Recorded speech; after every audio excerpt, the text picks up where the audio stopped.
جب آپ ایمانی طور پہ بات کریں گے آپ کا تعلق ہی کوئی نہیں ہے. آپ تعلق بنانے کی بھی بات کرتے ہیں ساتھ کہ یار یہ سنی ہو جائے گی عزت تعلق، تو اس میں انسان کی اپنی پھر باتیں ذاتی ہو جاتی ہیں. اس سے پھر دوسرے جو نئے لوگ ہوتے ہیں وہ مسلمان نہیں ہوتے، کیونکہ وہ کہتے ہیں یار یہ کہ آپس میں لڑتے ہیں، کوئی مجھے کھینچتا کوئی اس کو کھینچتا، تو یہ پھر کھینچتے ہیں. کیونکہ سنی چاہتا میری طرف ہو میں سے کلمہ پڑھاؤں، شیعہ چاہتا میں سے پڑھاؤں، کیونکہ اہل حدیث چاہتے ہیں میں پڑھاؤں، تو یہی جا کر لڑائی ہوتی ہے.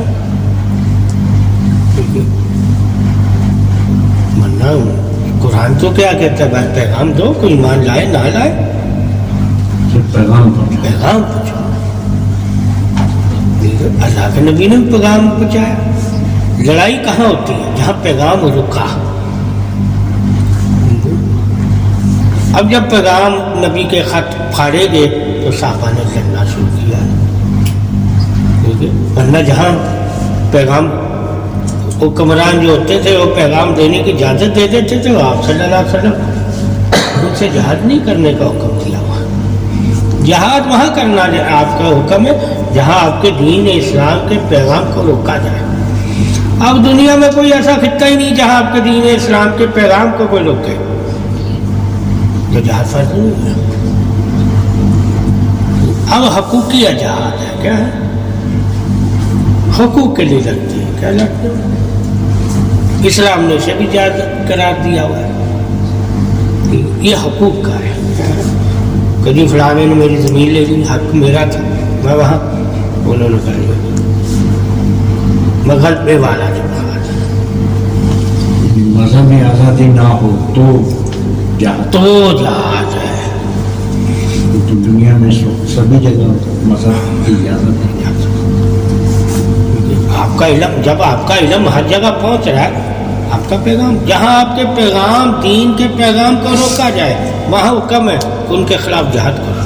تو علم کیا ہے؟ دین علم ہے. کیا ہے؟ علم کے خلاف جو آدمی ہوگا وہ انسان ہی نہیں ہے. جب ہمیں پتہ چل جائے گا علم کے خلاف، وہ انسان ہی نہیں ہے. ٹھیک ہے؟ جو علم کے خلاف ہوتا ہے وہ انسان ہی نہیں. تو ہمارا دین سراپائی ہدایت یعنی علم ہے. کیا ہے؟ جب آپ نے علم سے اتباع کی طرف بلانا ہوتا ہے. کیا بلانا ہوتا ہے؟ علم پیغام. ٹھیک ہے؟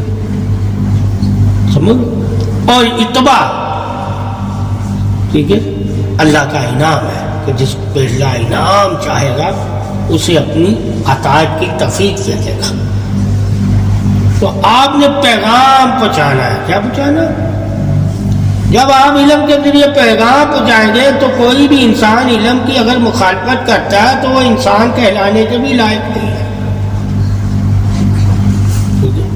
وہ آپ کا جو دین ہے وہ علم کے ساتھ ساتھ حکمت، کہ اللہ نے قرآن کو حکمت کے ساتھ اتارا ہے. حکمت شفا کے لیے ہوتی ہے، یعنی کہ لوگوں کے فائدے کے لیے ہوتی ہے. تو جو قرآن آپ کی کتاب ہے دین کی، وہ لوگوں کے بھلے کے لیے، کامیابی کے لیے، نافع کے لیے، شفا کے لیے، برکت کے لیے، انعام کے لیے ہے، کامیابی کے لیے ہے، اقرار کے لیے، دل کے سکون کے لیے، اطمینان کے لیے، وفا کے لیے اور پاسداری کے لیے. جب ہر چیز آپ کو قرآن سے ملے گی تو آپ کیسے قرآن کو چھوڑ سکیں گے؟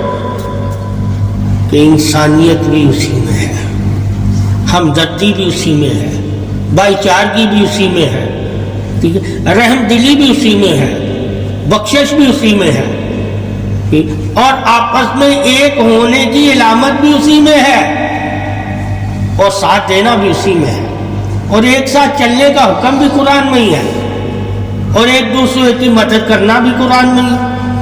جب ہر چیز آپ کو قرآن سے ملے گی تو پھر قرآن کے مخالف آپ کیسے چلیں گے؟ ٹھیک ہے، اگر انسانیت کو آپ نے پڑھا ہوگا. جن لوگوں نے انسانیت کو ہی نہیں پڑھا وہی قرآن کے خلاف چلتے ہیں. ٹھیک ہے، وہی قرآن کے خلاف. تو قرآن انسانوں کے لیے پیغام ہے. کیا ہے؟ مومنوں کے لیے اتباع کا پیغام. جب ایمان لے آتے ہو تو تم اطیع اللہ و اطیع الرسول، یعنی اللہ اور اس کے رسول کی اطاعت کرنے لگ جاؤ. ایمان لائیں گے کیسے؟ جب قرآن سے ہم علمی دلیلیں دے کے انہیں بتائیں گے کہ یہ علم ہمارا انسانی نافع کے لیے ہے، یعنی یہ تمہیں فائدہ دے گا. کیا دے گا؟ اگر تم اسے دنیا کے لحاظ میں بھی دیکھو گے تو یہ دنیا کی بھی بھلائی تمہیں بتائے گا، اور اگر دین کے لحاظ سے تم اس قرآن کو دیکھو گے تو یہ دین کی بھی بھلائی تمہیں بتائے گا.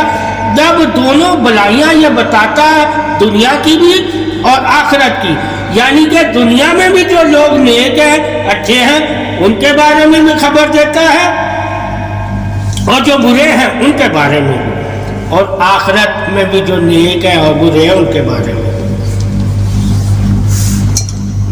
تو یہ کتاب اللہ کی جو ہے، یہ جب خبریں تمہیں جب دے رہی ہیں انسانوں کے لیے، تو ہم نے انسانوں کو یہ علم دینا نا، اور انسانوں کو ہی پھر اللہ کہتا ہے میں ایمان کی دولت سے نواز دیتا ہوں، تو وہ ایمان لے آئیں گے.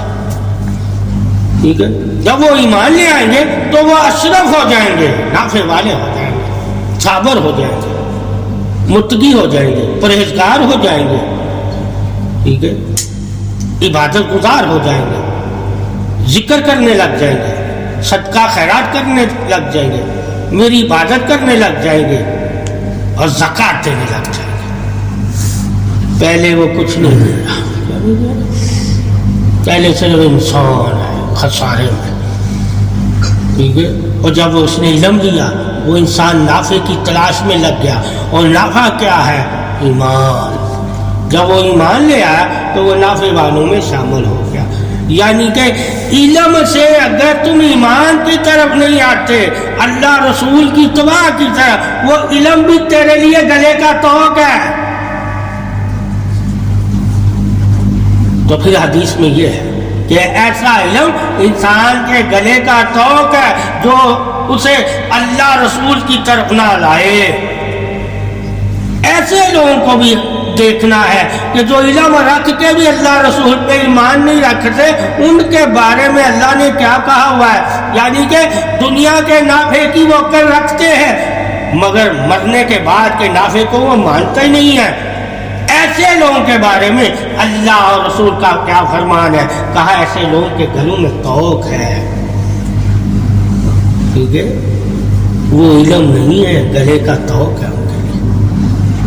ٹھیک ہے؟ تو پھر علم دنیا والا علم گلے کا توق کہلا دیا گیا، اور اتباع والا علم گلے کا ہار کہلا دیا گیا. کہ اگر تم قرآن کو اور علم کو حاصل کر کے بھی اللہ رسول کی اتباع نہیں کرتا تو وہ علم تیرے گلے کا توق ہے.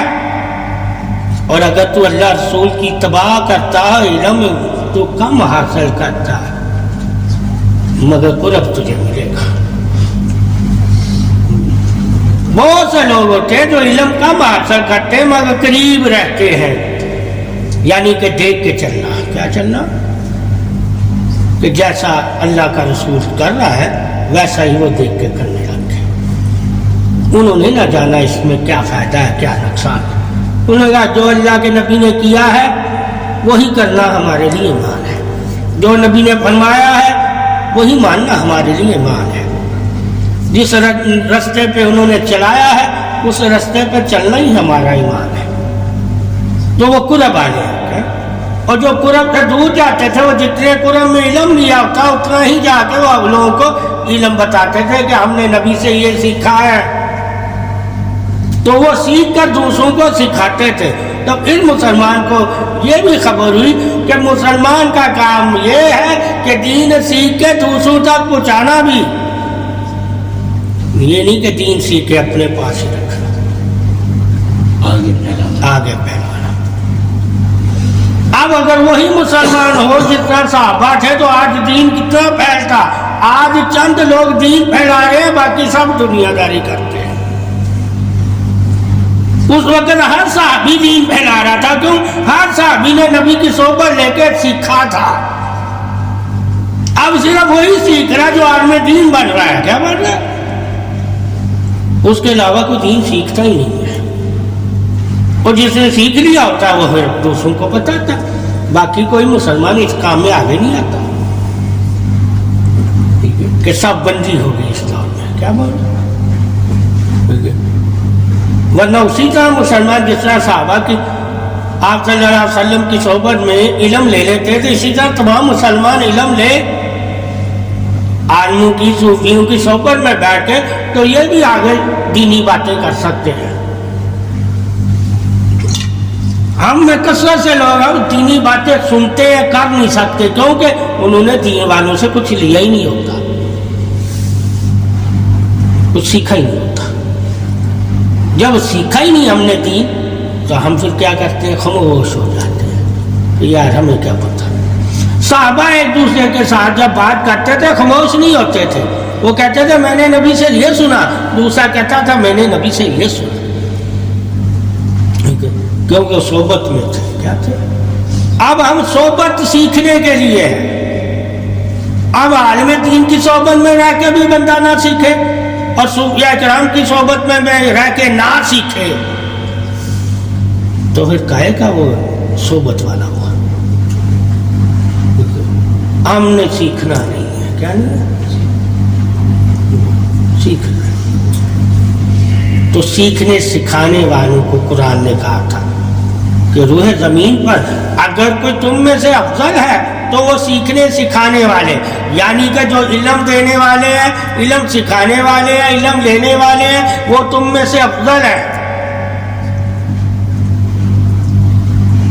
اس سے ثابت ہوا کہ بندے کو افضل ہونے کے لیے علم لینا لازم ہے، ورنہ بندہ افضل نہیں ہو سکتا.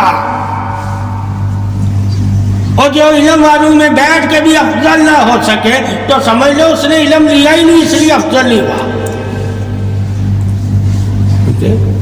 روح زمین پر انسانوں میں اگر تم افضل ہو سکتے ہو تو وجہ صرف علم ہے.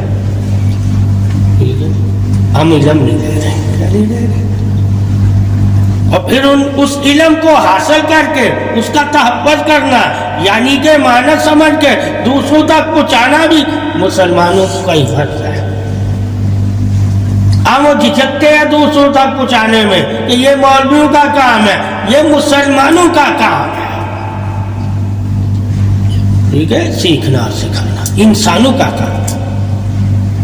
ہم انسان کے علم لے کے آگے دینا چاہیے. آج کون دے رہا ہے؟ صرف جو مدرسے سے واقف ہے. ٹھیک ہے؟ انہیں کا کام ہے یہ علم دینا اور لینا. اور جو مسلمان ہیں گھروں میں رہتے ہیں وہ اس چیز کو اہمیت ہی نہیں دیتے، وہ صرف کھانا اور سونا، وہ اس میں دور میں لگے رہتے ہیں. ان کی علمی دور ہے ہی نہیں ہے، اس لیے گھر میں تربیت نہیں ہے.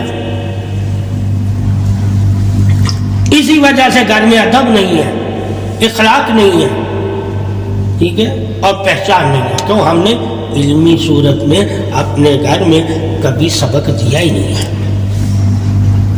جب علمی صورت میں ہم نے اپنے گھر میں سبق ہی نہیں کسی کو دیا، علم ہی نہیں کسی کو دیا، تو وہ پھر باہر سے جو سیکھتے ہیں وہی پھر آ کے گھر والوں کو سکھانے لگ جاتے ہیں کہ تمہیں کیا پتا. ٹھیک ہے؟ اس وجہ سے مسلک رکھنے والے لوگ باہر ہوتے ہیں، گھر میں جو ہے وہ ذات ہوتی ہے. تو ذاتی طور پہ جب ہم علم دیں گے تو لوگ مسلکی طور پہ جو علم دے رہے ہیں، ٹھیک ہے، وہ ہمارے بچوں کو اپنی طرف قائل نہیں کر سکیں گے کہ وہ گھر سے مضبوط ہے. اور جب ہم بچوں کو گھر سے ہی علم دیں گے اور نصیحت دیں گے اور ہدایت دیں گے اور اچھی باتیں بتائیں گے تو وہ لوگوں کی باتیں نہیں سنیں گے، وہ کہیں گے جو ہمیں ہمارا ماں باپ دے رہا ہے وہی ہم سے بہتر ہے. اس لیے علم کا ہونا لازم ہے ہر گھر میں، تاکہ باہر سے سیکھ کے لوگ گھروں میں غالب نہ ہو جائیں. گھر سے سیکھ کے باہر غالب ہو تو پھر وہ علم آیا.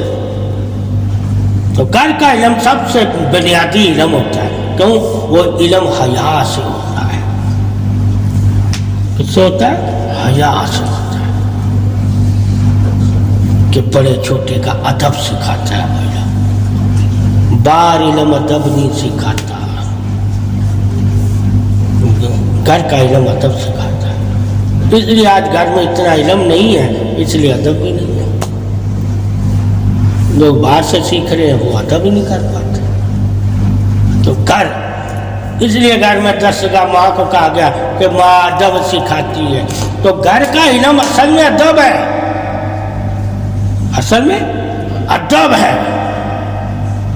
تو تمہارے گھر میں جب ادب ہوگا سمجھ لینا میرا گھر علم والا ہے.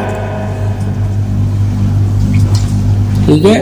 اور اگر علم ہے ادب نہیں تیرے گھر میں تو تیرا گھر ہی نہیں ہے. ٹھیک ہے؟ تو قدر نہیں ہے. ادب قدر کو کہا جاتا ہے. جس کی چیز کی قدر کی جاتی ہے اسی کی حفاظت کی جاتی ہے. ادب ایک حفاظت ہے اگلے کے مقام کی، کہ تو نے بڑے کی مقام کی پاسداری رکھی. جب تم نے بڑے کے مقام کی پاسداری رکھی اسی وجہ سے تو ادب والا کہلایا. اگر بڑے کو اپنے جیسا سمجھتا تو علم والا تھا. بڑے کو تو نے بڑے کا درجہ عطا کیا، اس لیے ادب والا ہو گیا. تو ادب گھر سے ہوتا ہے. کیا علم کہیں سے بھی لے لو، ادب تجھے گھر سے ملے گا.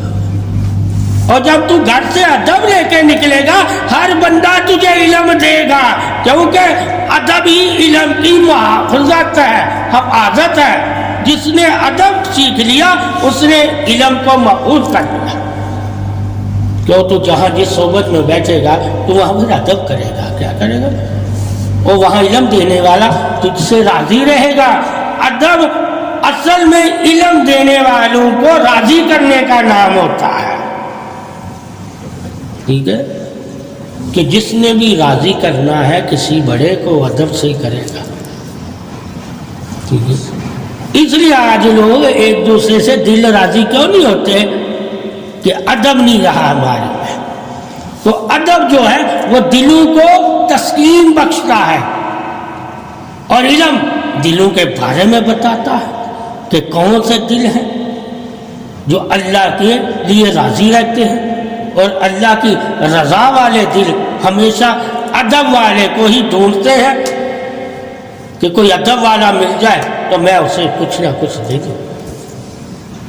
اس لیے صوفیہ کرام نے سب سے پہلا درس ادب کا دیا. کیا دیا؟ یعنی کہ سرکش نفس کو اتباع سکھانا ادب ہوتا ہے. کیا؟ ٹھیک ہے؟ تو ادب تو کسی کو بھی سکھا سکتے ہو.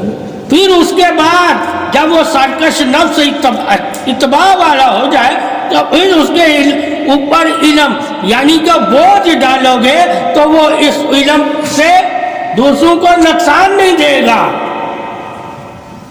تو ادب والا جب علم والا بنتا ہے تو وہ دوسروں کی عزت کو علم کی وجہ سے خراب نہیں کرے گا، پردے رکھے گا. تو پھر اللہ تعالیٰ اس ادب کی دولت سے اس علم والے کو پردے کا حکم دے دیتا ہے. تو وہ علم سے لوگوں کے پردے رکھتا ہے، یعنی کہ برائیاں نہیں بیان کرے گا. تو ادب کی سب سے بڑی جو شان ہے وہ یہی ہے کہ تم میں برائی نہ دیکھے، تم میں برائی نہ دیکھے. ٹھیک ہے؟ جس طرح کے ماں بچے میں برائی نہیں دیکھتی، دامن سے لگا کے اسے خود دھو دیتی ہے. دامن سے لگا کے اسے خود دھو دیتی. تو ادب وہ چیز ہے جو دامن سے لگائے اور تمہیں دھوئے، سمجھ لے اس کے اندر ادب ہے. اور جو تمہیں بتائے کہ دھلتا کیسے ہے، سمجھنا اس کے اندر علم ہے. علم تجھے بتا دے گا کہ انسان دھلتا کیسے ہے، اور ادب تجھے دھوئے گا، یہ نہیں کہے گا دھلتا کیسے ہے، دھو کے دکھائے گا. تو ادب ایک دوسرے کا ساتھ دیتا ہے، علم ساتھ کے بارے میں بتاتا ہے کہ کون ایک دوسرے کے ساتھ ہے. اس لیے اگر ایک ہوتا ہے تو ایک دوسرے کا ساتھ ہوتا ہے تو وہاں ادب کو زیادہ اہمیت دی جاتی ہے کو ساتھ. تو ساتھ رہنے والے کے لیے لازم ہے کہ علم کو زیادہ اہمیت نہ دے، ادب کو اہمیت دے. جب وہ ادب کو زیادہ اہمیت دے گا تو کبھی جدا نہیں ہوگا، ساتھ رہے گا. کہ ادب پاسداری ہے، حفاظت ہے، تحفظ ہے. علم تو بتائے گا نا کہ تو کس کا ساتھ دے رہا ہے، جس کا ساتھ دے رہا ہے اس کا ادب بھی کرتا تھا یا نہیں، یعنی کہ اس کی حیا بھی کرتا تھا. جب ہم نے حیا ہی نہیں کی ہوگی، علم لیا ہوگا تو ہم سدا ساتھ نہیں رہ سکتے. ایک دوسرے کی شرم و حیا انسان کو ایک دوسرے سے ملا کے رکھتی ہے. جب شرم و حیا ختم ہو جاتی ہے تو انسان میں انسانیت ختم ہو جاتی ہے، شیطانیت پیدا ہو جاتی ہے. اور جب انسان میں شیطانیت پیدا ہو جاتی ہے تو انسان انسان ہی نہیں رہتا. تو وہ پھر انسانوں کا ساتھ کیا دے گا؟ اس لیے گھر میں سب سے پہلے اپنی اولاد کو ادب سکھانے کا حکم ہے، پھر علم کے لیے وسعت کو. علم جب وہ ادب سے علم کی طرف جائے گا تو کبھی بھی علم سے وہ سرکش نہیں ہوگا، تابعہ دار ہو جائے گا.